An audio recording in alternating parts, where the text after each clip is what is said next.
Puji Tuhan. Selamat pagi Bapak Ibu sekalian yang saya kasih dalam Tuhan Yesus Kristus. Kembali kita akan mendengarkan renungan firman Allah. Dan saya percaya bahwa firman ini akan menjadi rema dan menopang kehidupan saudara dan saya. Kita akan mulai dengan doa. Segala puji syukur bagimu di tempat yang maha tinggi, ya kami kenal di dalam nama Tuhan kami Yesus Kristus Raja Damai. Terima kasih Tuhan, Engkau memberi kesempatan kembali kami ingin mendengar renungan firman-Mu. Sebelum kami beraktivitas, biarlah firman-Mu boleh menjadi rema dalam hidup kami. Karena kami adalah pelayan-pelayan Tuhan. Dan kami semua lakukan yang terbaik. Bahwa kami percaya Allah yang kami sembah, Allah yang hidup dan berkuasa. Terima kasih Tuhan, berkati firman-Mu. Di dalam nama Tuhan Yesus Kristus kami sudah berdoa dan mengucap syukur. Haleluya. Amin. Puji Tuhan Bapak Ibu sekalian yang saya kasih dalam Tuhan Yesus, bahwa tema firman Tuhan pada pagi hari ini adalah pelayan yang dipercaya.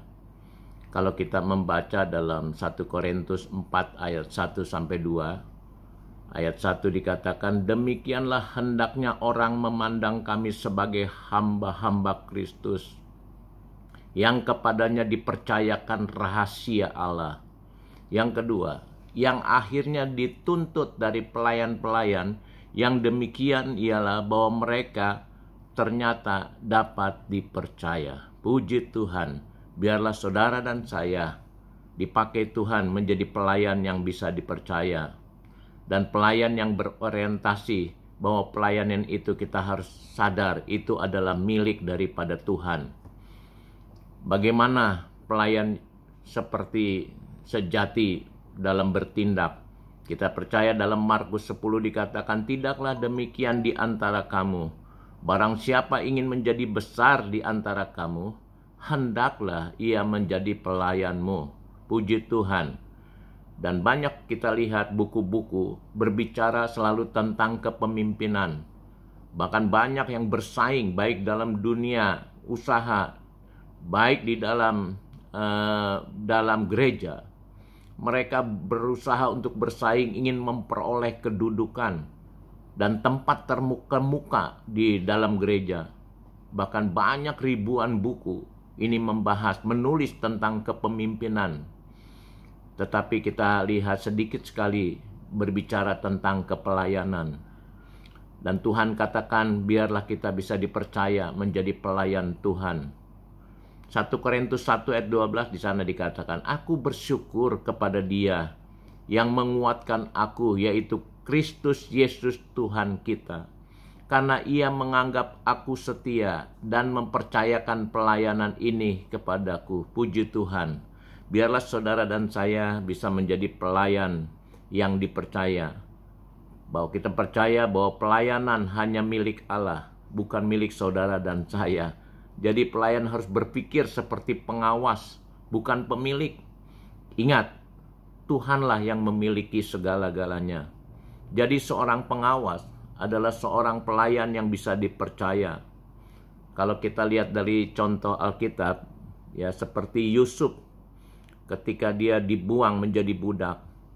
Yang pertama, Yusuf, ya, di mana Potifar mempercayakan rumahnya kepada Yusuf sebagai seorang pelayan dan penjaga rumah.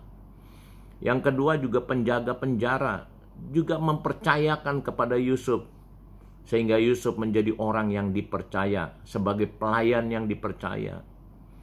Bahkan akhirnya kita tahu dalam Alkitab di mana Raja Firaun mempercayakan seluruh bangsa Mesir kepada Yusuf. Itulah Yusuf sebagai seorang pelayan yang bisa dipercaya.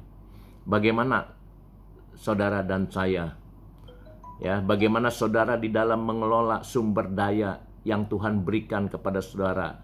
Apakah saudara bisa dipercaya?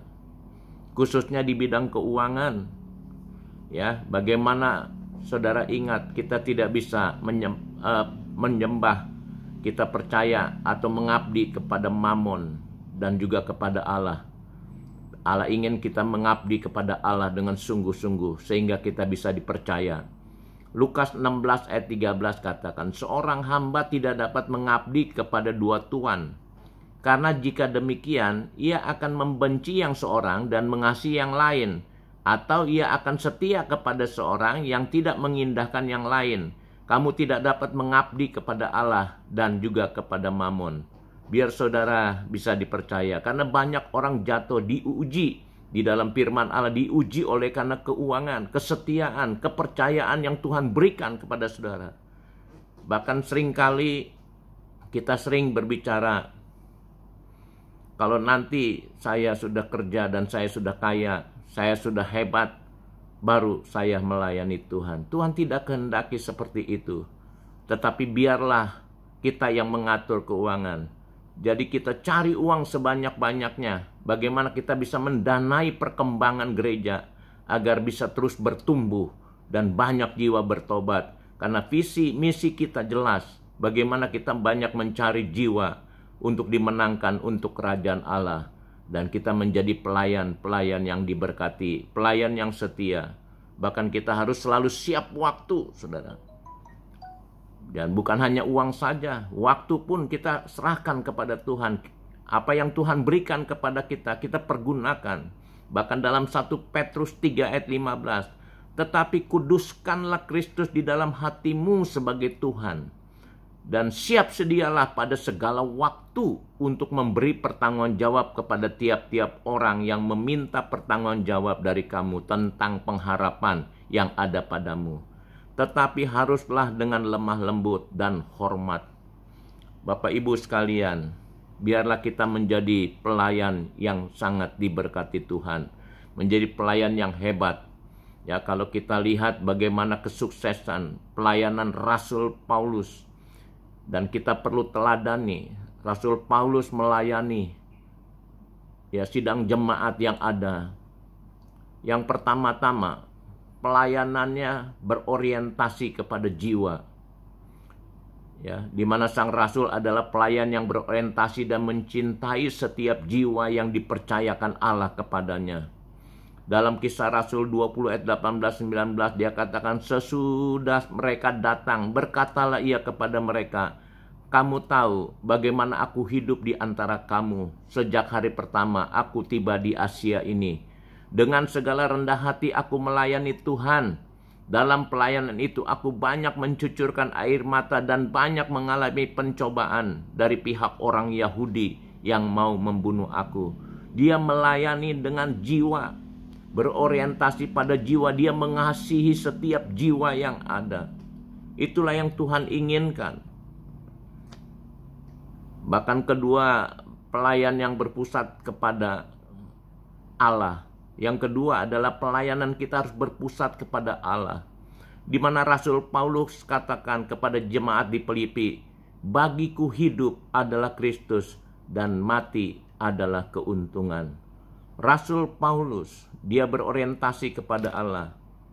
Dalam Kisah Rasul 20 ayat 24 dikatakan, tetapi aku tidak menghiraukan nyawaku sedikit pun, asal saja aku dapat mencapai garis akhir dan menyelesaikan pelayanan yang ditugaskan oleh Tuhan Yesus kepadaku untuk memberi kesaksian tentang Injil kasih karunia Allah. Aku tidak menghiraukan segala sesuatunya dan aku benar-benar sungguh mencari Tuhan. Dan ketiga, kesadaran bahwa pelayanan adalah milik Allah, bukan milik saudara. Milik Allah untuk memelihara jemaat. Dalam Kisah Rasul 20:31 ayat 32. Sebab itu berjaga-jagalah dan ingatlah bahwa aku 3 tahun lamanya siang malam dengan tiada berhenti-hentinya menasihati kamu masing-masing dengan mencucurkan air mata. Dan sekarang aku menyerahkan kamu kepada Tuhan dan kepada firman kasih karunia-Nya yang berkuasa membangun kamu dan menganugerahkan kepada kamu bagian yang ditentukan bagi semua orang yang telah dikuduskannya. Puji Tuhan bahwa ketiga, kesadaran bahwa pelayanan adalah milik Allah. Yang keempat, kesadaran bahwa pelayanan adalah kesatuan tubuh Kristus. Kita satu.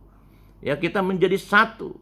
Dan firman Allah katakan, biarlah kita menjadi pelayan yang setia. Dan pelayanan itu ingat adalah Allah punya. Puji Tuhan. Kita akan berdoa. Segala puji syukur bagimu di tempat yang maha tinggi. Kami sangat bersyukur biarlah kami boleh menjadi pelayan yang dipakai oleh Tuhan. Dan kami yakin bahwa pelayanan itu adalah milik Tuhan.